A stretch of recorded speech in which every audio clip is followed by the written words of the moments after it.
વાત હવે સુરતની કરીએ। સણિયા અહેમદ વિસ્તાર પાણીમાં ગરકાવ થઈ ગયો છે। ભારે વરસાદના કારણે આ વિસ્તારમાં ઘૂંટણસમા પાણી ભરાયેલા જોવા મળ્યા।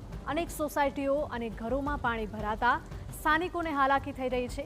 આખું મંદિર પાણીમાં ડૂબી ગયું હોય તે પ્રકારનો ઘાટ ઘડાયો છે। સણિયા અહેમદમાં અવારનવાર સર્જાય છે પાણી ભરાવાની સમસ્યા। તંત્રએ ટ્રેક્ટર દ્વારા અસરગ્રસ્ત વિસ્તારમાં રાહત કામગીરી પહોંચાડી હતી। તો દર વર્ષે આ વિસ્તારમાં આટલું જ પાણી ભરાય છે તેવી સ્થાનિકોની ફરિયાદ છે।